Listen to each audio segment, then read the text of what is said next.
but he knew that he could do the 5 years, so that was part of his calculation, and he did the 5 years. Rodney came back on my radar screen only a couple years ago, actually in 2007, even though I had sort of stayed in touch with his activities, and you know, he's always involved in something very interesting, even if it was a legal campaign. In 2007, he was prosecuted again, but this time he was prosecuted for terrorism. Now, Rod has always sort of been intimately involved with the sort of creeping progression of the definition of terrorism for radical activists in this country over the last 15, 20 years. Because a couple, anyways, of the laws that were passed about domestic federal terrorism were passed partly because of him. In 2003 is where this latest bit begins. He was doing a series of talks across the country, which was his sort of standard activist action at that point. He was doing some talks in which he would talk about the whaling action, he would talk about his anti-fur campaign, and as part of that series of talks, he did a talk in San Diego at a gay lesbian center there. It was an open talk, public talk. You know, it was advertised throughout the local activist community there. And as part of his talk, he answered a question at the end during the Q&A period from someone in the audience who said, "How did you make these incendiaries?" This was a standard question that Rod evidently had answered many times before. His take on that question was that this was an easy thing to do. He wanted to show that he was not some sort of bombing madman or some kind of, you know, a demolitions expert.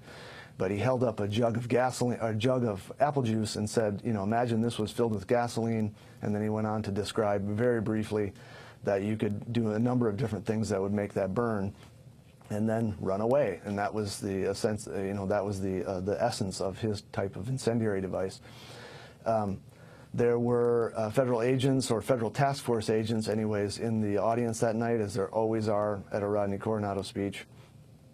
They decided that this was incitement, and that under the rules of the federal terrorism law that had developed by 2003, that this was a crime of not just incitement to arson, but that this was a crime of federal terrorism.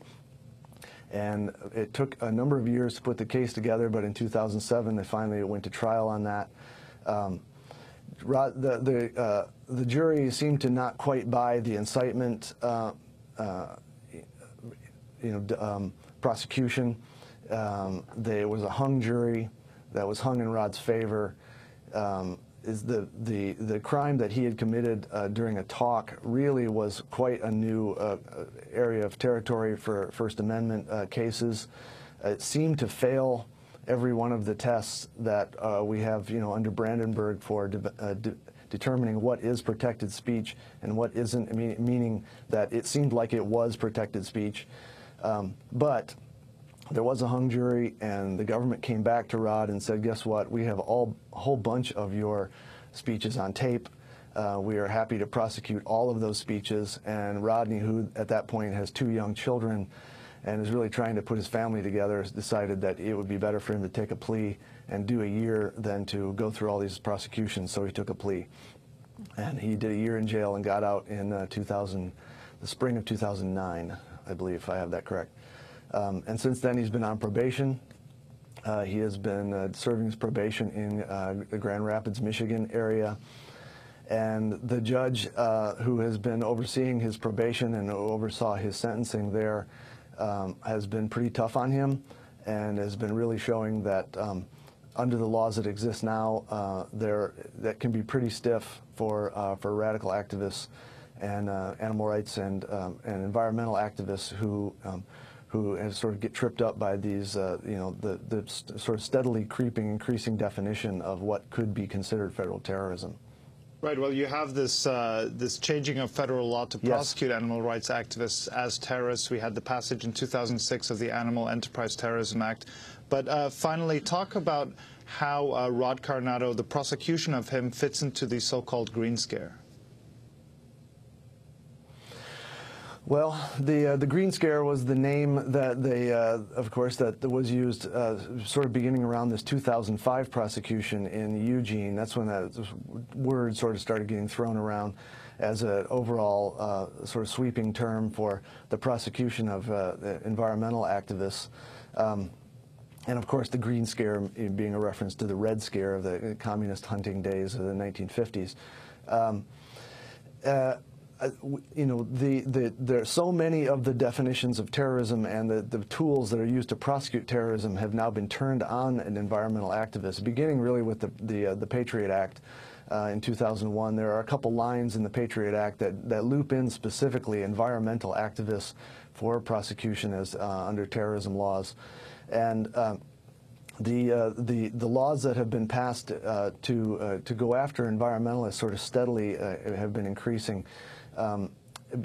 Most recently, with the big leap has been this 2006 law that you have pointed out, which is the Animal Enterprise Terrorism Act, which makes all kinds of different stuff that was not considered terrorism before into terrorism, including things that were considered vandalism or mischief before.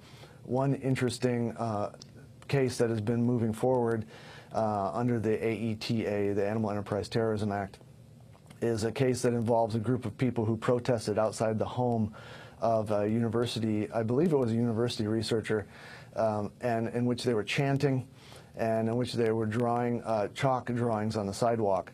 Now, no matter what was being chanted or what was being drawn on the sidewalk, and I'm not sure what that was, I think prior to the Animal Enterprise Terrorism Act, this would have been considered free speech, or at least, you know, if there was possibly people who were engaged in this kind of activity would be arrested for disorderly conduct if they were disturbing the people in the home, or, you know, try blocking their ability to get to their driveway or some kind of thing like that.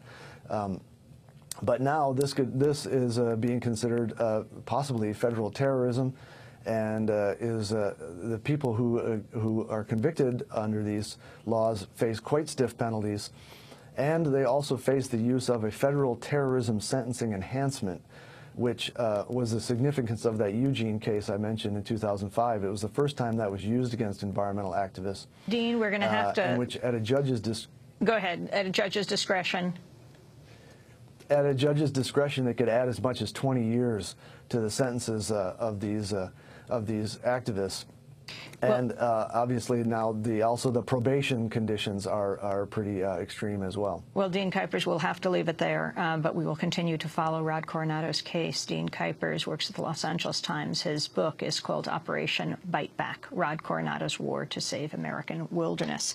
In Coronado's 2006 letter renouncing arson, he wrote, quote, "Don't ask me how to burn down a building. Ask me how to grow watermelons or how to explain nature to a child." This is Democracy Now! We'll be back in a minute. كسب الذنوب